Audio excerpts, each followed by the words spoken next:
Now, the Electoral Commission of South Africa, that's the IEC, is hosting its annual tertiary institution campaign today. The campaign is aimed at encouraging students to be active, engaged, and responsible citizens in the country's democracy. The initiative will be led by Electoral Commission chairperson Mosotho Moepya, accompanied by the Deputy Director General at the Department of Higher Education and Training, Sam Zungu, the college principal, Nkomo, and other stakeholders. For more on the campaign, let's chat to Electoral Commission's Chief Electoral Officer, Mamabolo. Sai, always a pleasure. Thank you so much for chatting to us. No, good morning, and we extend greeting to your viewers, Leanne. So, Sai, one of the greatest concerns, obviously, is the declining voter turnout amongst the youth. It's consistently getting lower and lower. Why? What do you attribute this to? I think, first of all, let's make an acknowledgement of the fact that until quite recently, young people, if registered, they tended to participate in higher proportions. And I think that's a factor that we have to maintain in our electoral democratic space. But secondly, young persons are saying to us through research inquiry that they want to link their franchise to some level of democratic dividend. In other words, their own social and economic circumstances are a defining factor in terms of their ability to participate or not. Yeah. Let's talk currently, because obviously there's still going to be a registration drive. But at this point, what is the number of young people actually aged between that 20 to 29 who are registered to vote at this point? In the 20 to 29-year-old age category, we're not doing badly, but we are not in an ideal position. So we are at 48.6% registration rate, where we are tracking quite unsatisfactorily. It's in the 18 to 19-year age category, where we are indicating a registration level of 27.1%.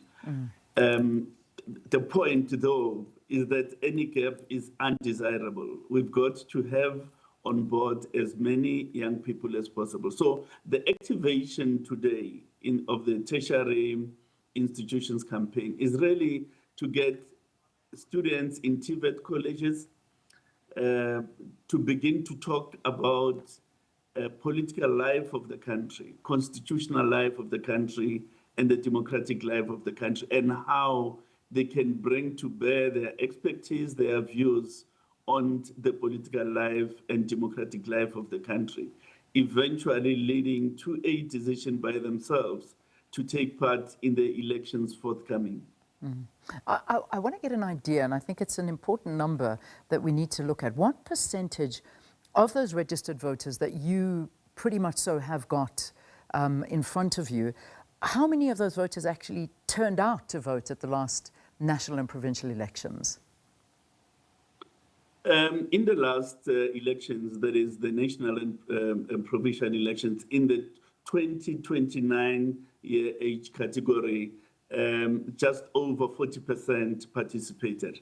Of course, in previous elections, we tracked as high as 70-something%, which is why I was making the statement that until quite recently, young persons, once registered, tended to participate in higher proportions. And that's a factor that we need to maintain for the health status of our electoral democratic system. Yeah, and that's important to look at, because we keep on hearing the same things that many South African youth feel. They say they're not apathetic, but rather they're frustrated, because they're always citing unemployment, corruption, service delivery failures, an aging political face that they can't relate to. From what you get, and when you do these campaigns, when you go into the universities and these tertiary education centres, what do they tell you? What is the reason they give you for the declining youth voter turnout? Well, in those debates that we have with students on campuses, they do raise those issues. But we also felt the need to do a scientific research of young persons ahead of last elections in 2024. And the same issue featured quite prominently. So really our political leadership, our leadership in parliament, our leadership in the executive and other state institutions, we really need to hear that message and respond to it, because it is in responding to that message that we are likely to entice young persons to participate in greater numbers. So one of the big problems, and I think a lot of the youth feel this as well, is mobility. And, you know, the fact that obviously they can't move between the provinces at that time. And that, I know, is a very big issue. And we saw that, in fact, also during our last elections, where people were very confused as to where they could vote, and they weren't allowed to vote anywhere else unless that was their voting station and they are registered to vote there. So these conversations about provincial mobility and the fact that they may be studying somewhere and they can't get home, so hence they can't vote, even though they may want to vote, but they are legally not allowed to vote. Talk to us about that. Yeah, that can, at some level, be seen as a structural barrier. The reality of the matter, Leanne, is that local government elections relate to an election in a geographic entity called a ward.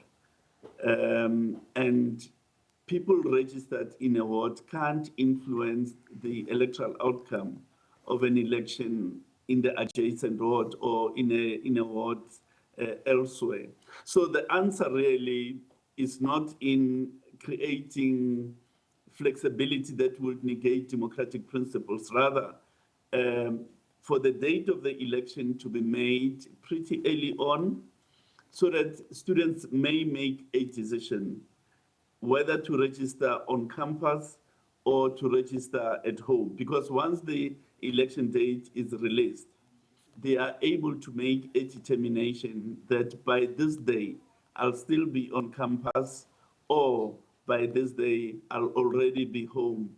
Therefore, it gives them the basis upon which to make a decision as to where to register. So it is our hope as the Commission that the minister responsible for local government, who is the statutory authority for the proclamation of the date, would take the country into confidence at some point early on, so that to facilitate those decisions that students have to make relating to their registration point. Yeah.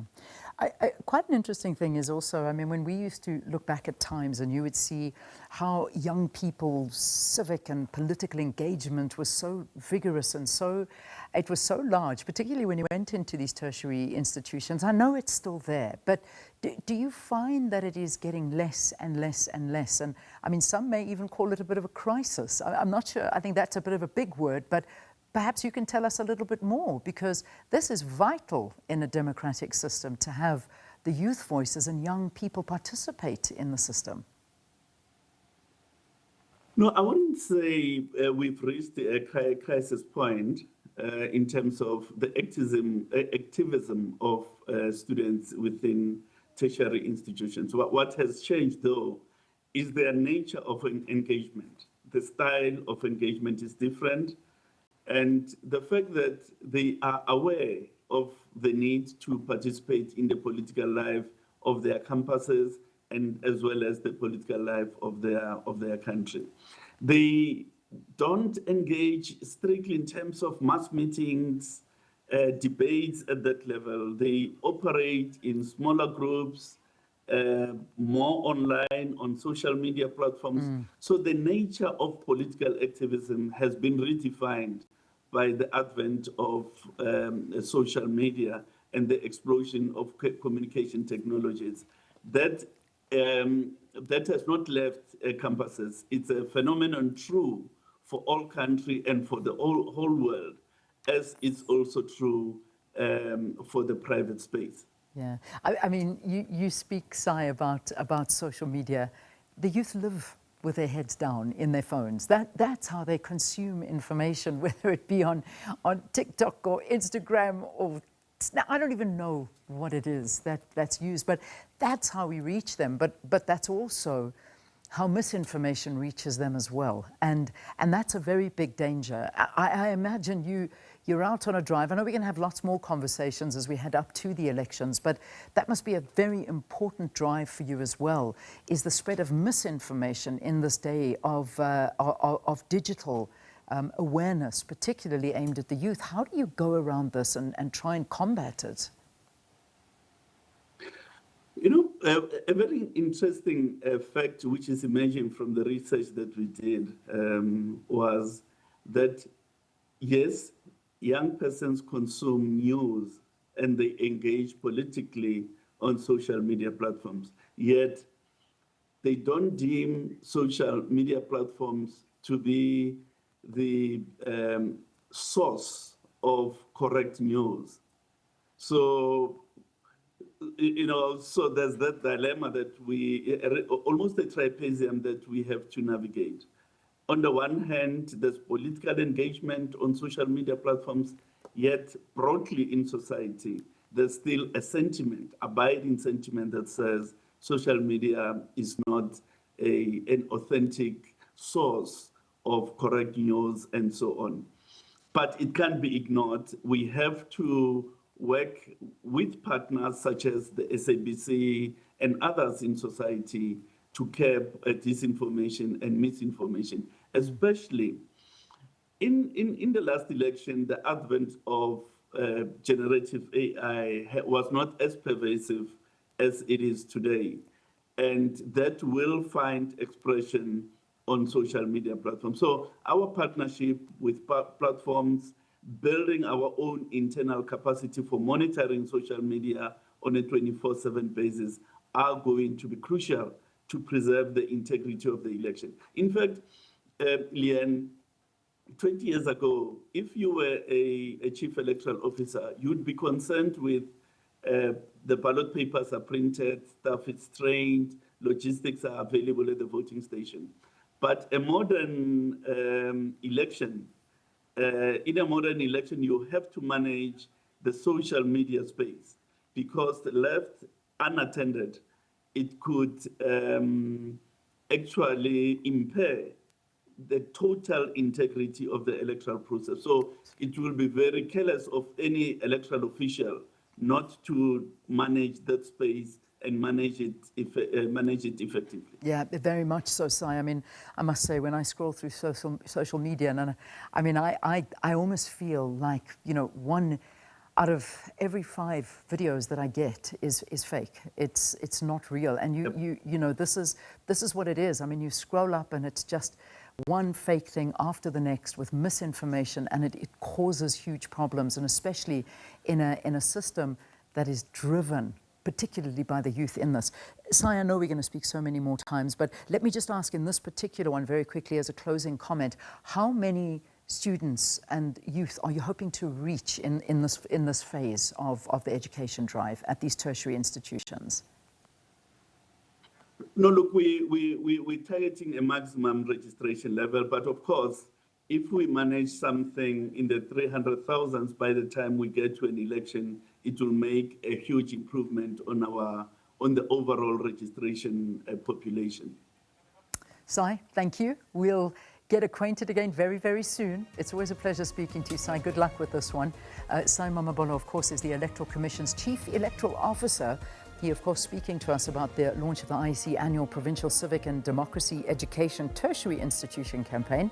So, Sai, we're still waiting for the date. Obviously, that's up to the president, but our election certainly coming up, no doubt, around November. It's got to be between November this year and February next year, but I imagine November is more around the time, but we wait to find out. That's just us guessing right now. Thanks so much to Sai Mamabolo.